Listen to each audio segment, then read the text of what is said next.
Bonjour, félicitations à ce baptême. Luc 11, 12, 22. Et il entra à Jérusalem dans le temple, après avoir tout regardé autour de lui. Comme c'était déjà le soir, il sortit pour se rendre à Béthanie avec les 12. Le lendemain, à leur sortie de Béthanie, il eut faim. Voyant de loin un figuier qui avait des feuilles, il alla voir s'il n'y trouverait pas quelque chose. Et s'étant approché, il ne trouva que des feuilles, car ce n'était pas le temps des figues. S'adressant à lui, il dit « Que jamais plus personne ne mange de tes fruits. » Et ses disciples écoutaient. Ils arrivent à Jérusalem.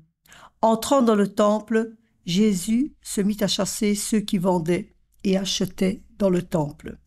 Il renversa les tables des changeurs et les sièges des marchands de colombes, et il ne laissait personne traverser le temple en portant quoi que ce soit. Et il les enseignait et leur disait « N'est-il pas écrit, ma maison sera appelée maison de prière pour toutes les nations. Mais vous, vous en avez fait une caverne de bandits. » Les grands prêtres et les scribes l'apprirent, et ils cherchaient comment ils le feraient périr, car ils le redoutaient parce que la foule était frappée de son enseignement. Le soir venu, Jésus et ses disciples sortirent de la ville. En passant le matin, ils virent le figuier desséché jusqu'aux racines. Pierre, se rappelant, lui dit « Rabbi, regarde le figuier que tu as maudit est tout sec. » Et Jésus leur répondit et dit « Ayez foi en Dieu. »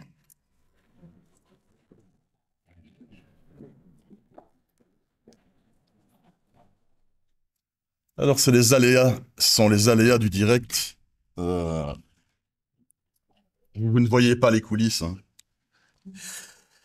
Et en fait, le texte que l'on vient d'entendre est le texte de Marc 11 et pas de Luc 11.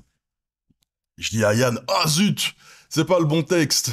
Mais en fait, le texte est bon, mais la référence est mauvaise.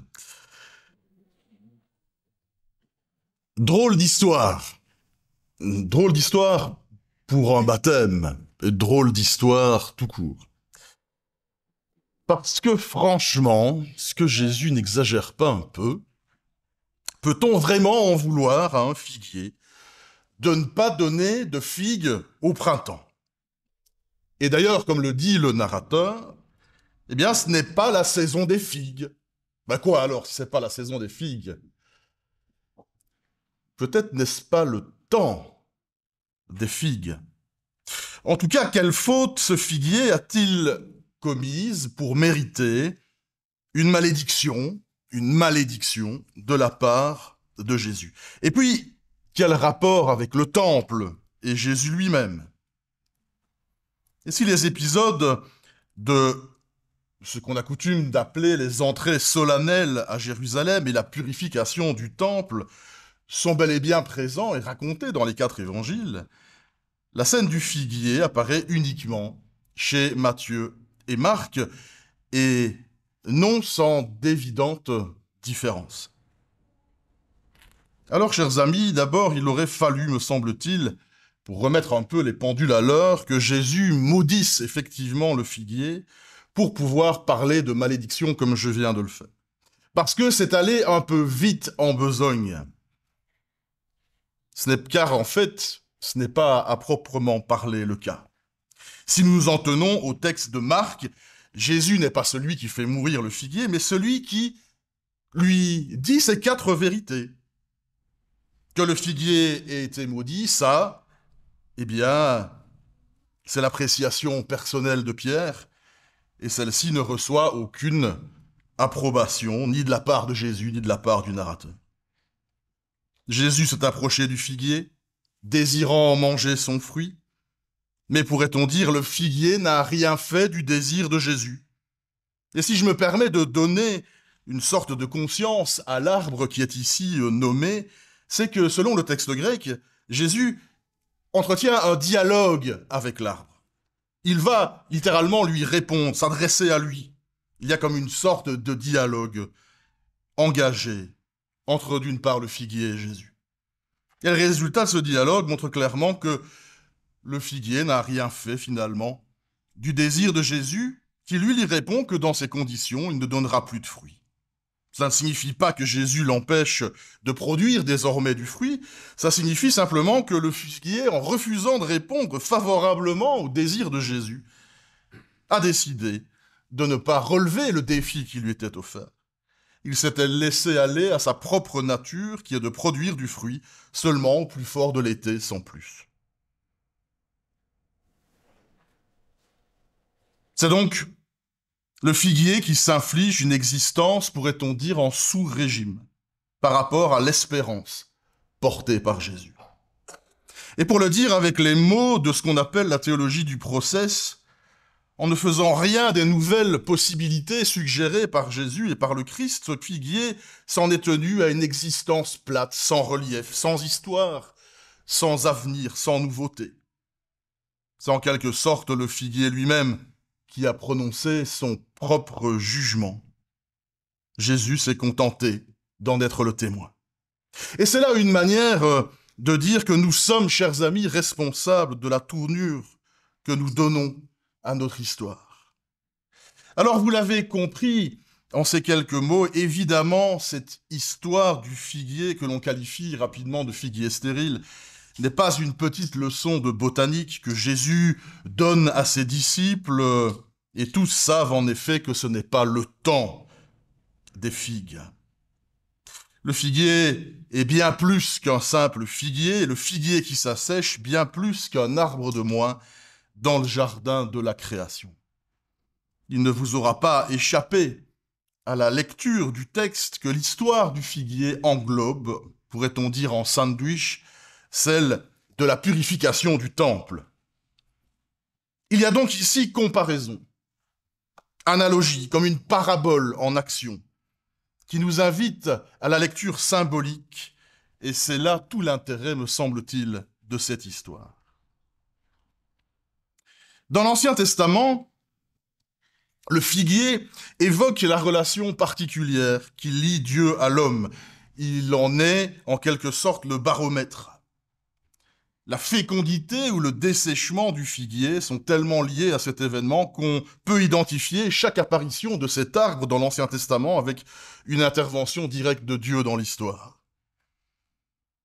L'analyse des passages sur le figuier dans le Nouveau Testament confirme et amplifie ce qui a été dit de l'Ancien.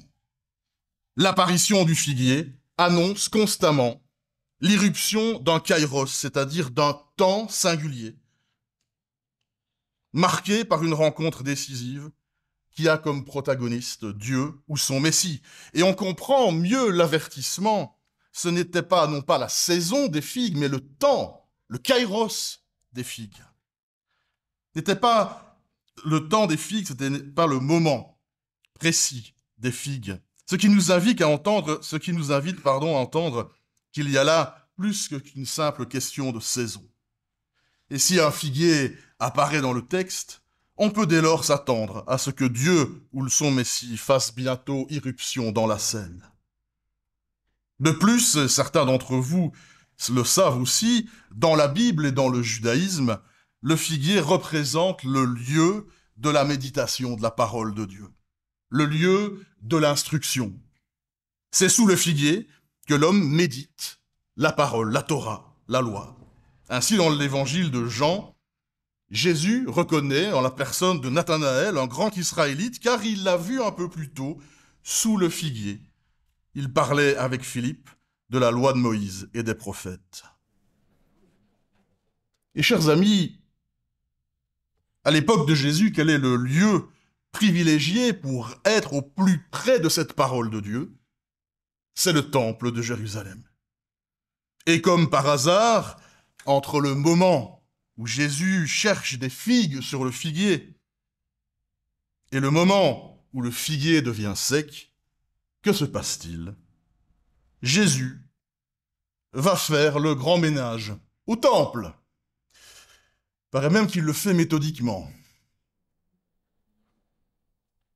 Le rédacteur de l'évangile de Marc se charge ici de mettre pour nous les points sur les i en insérant dans l'histoire du figuier ce passage où Jésus fait le constat amer que la maison de son père n'est plus une maison de prière telle qu'elle devrait l'être, rappelant ainsi la parole du prophète Ésaïe. Ce texte est donc du début jusqu'à la fin une véritable polémique contre le temple de Jérusalem tel qu'il fonctionnait à l'époque. C'est un lieu de culte qui a été dénaturé, qui n'est plus utilisé pour sa fonction initiale de permettre la relation entre Dieu et les hommes. On y fait du commerce, on s'y achète une bonne conscience en payant des animaux et des prêtres qui sacrifieront ces animaux de telle sorte que nous soyons quittes de nos obligations religieuses. C'est le supermarché du religieux, où on obtient les faveurs de Dieu contre quelques pièces. Vous avez besoin de vous faire pardonner? Achetez ça, c'est du premier choix. Vous voulez guérir? Nous vous conseillons ceci.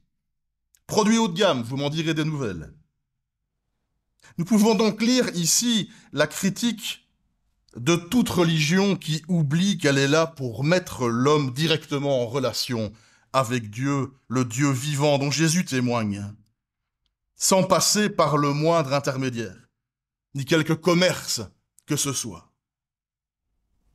Jésus, en observant le fonctionnement du temple, en constatant la distance qui s'est installée entre ce qu'il devrait être et ce qu'il est devenu, ne peut que constater que ce n'est pas ici que les hommes trouveront nourriture spirituelle.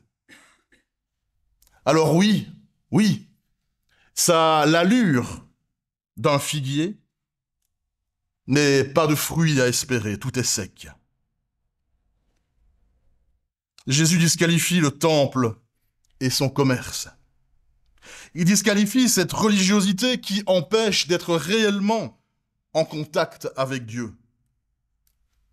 Jésus qui entreprend une profonde réforme religieuse et qui, bien entendu, vous le savez, s'attirera les foudres des responsables de l'époque en se dressant contre le temple.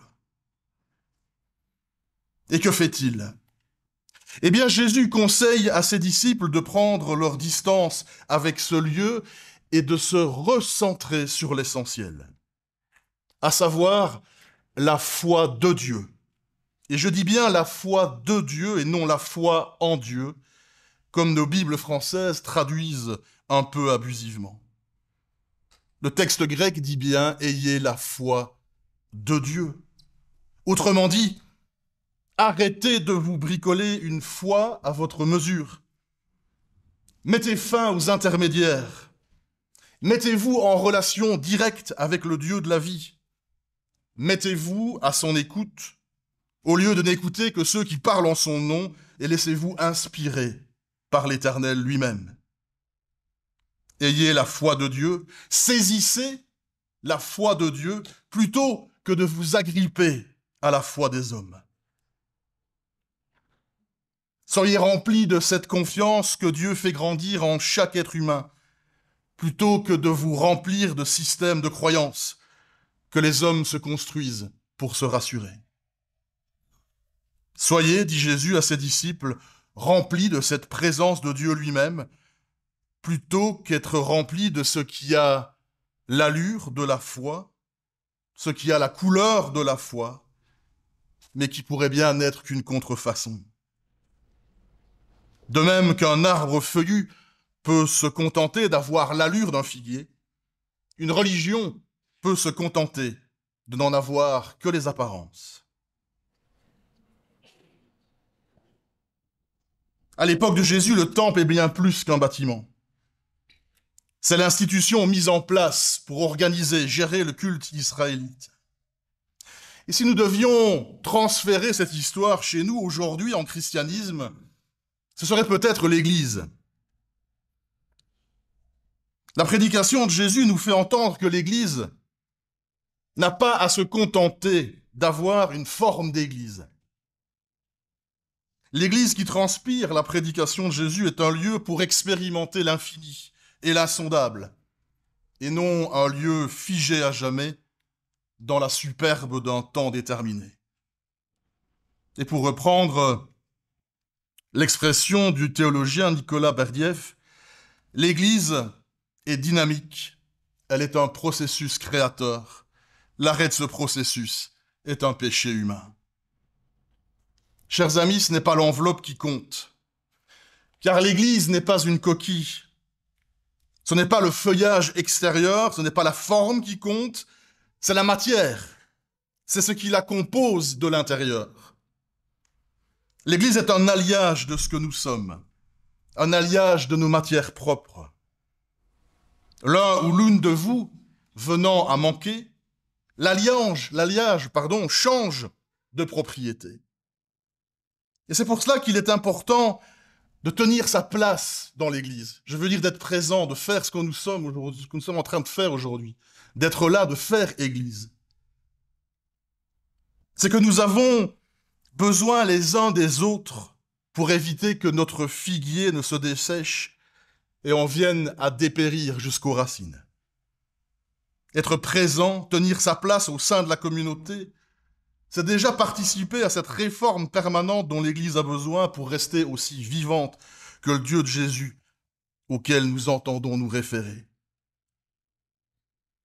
Et s'il est important aussi d'être là, de tenir sa place dans la communauté, c'est qu'il est risqué de vivre sa spiritualité tout seul dans son coin, sans jamais en parler avec personne, sans jamais non plus se confronter aux autres lectures, aux autres idées des croyants, sans jamais oser s'interroger sur les grands défis de la vie, et sans jamais surtout oser le faire à plusieurs, sans jamais oser nous confronter à ce prochain qui pourrait être porteur, lui aussi, du désir de Christ, qui pourrait être porteur du Christ, de son intelligence, porteur aussi de ce qui pourrait nous amener plus loin, de ce qui pourrait renouveler notre vie, la faire changer de régime. En effet, la foi de Dieu a besoin de l'altérité pour ne pas étouffer, de n'avoir que soi-même comme horizon. La foi de Dieu a besoin des autres pour n'être pas seulement une foi à notre propre mesure. Une foi qui finalement ne serait que la projection de ce que nous sommes capables, alors que cette foi de Dieu est l'ouverture au champ de tous les possibles. Il me semble parfois que la foi chrétienne, avant d'être ce que nous croyons, est bien plutôt la foi de Dieu, c'est-à-dire la foi que Dieu suscite en nous et qu'il fait s'épanouir au fil des rencontres que nous faisons. Et nous venons d'en avoir dans le témoignage de Matthieu un excellent exemple. Car la foi, c'est aussi communiquer avec une multitude de personnes avec lesquelles nous pouvons enrichir notre propre connaissance de Dieu. Des personnes avec lesquelles nous pouvons célébrer la vie, l'âme, une âme renouvelée par d'autres manières d'être incarnée par celles et ceux qui se tiennent à nos côtés, face à nous. Une âme renouvelée par de nouveaux sens révélés dans la confrontation avec celles et ceux qui se tiennent à nos côtés, face à nous, et qui expriment un aspect essentiel du désir du Christ. Que la vie, notre vie, soit surabondante. C'est bien cela que je te souhaite, Matthieu, toi qui, par les eaux du baptême, t'engages à la suite du Christ et dans l'Église. Saisis toute ta vie cette foi de Dieu. Que ta foi soit avant tout confiance, faite de découvertes, de diversité, d'ouverture et de rencontres, à l'image de ce Jésus manifestant le Dieu libre, dynamique et créateur, toujours ailleurs que nous ne l'attendons, que là où nous ne l'attendons, qui nous précède, qui nous retourne, qui renverse tous nos désirs de puissance et d'accaparement, et nous souhaite, te souhaite, une vie fructueuse, la vie en abondance, quelle que soit la saison. Est-ce le fruit du hasard, chers amis? Matthieu signifie don de Dieu. Sans doute est-ce là une autre façon de nous rappeler la précédence gracieuse de Dieu pour nos vies. Amen.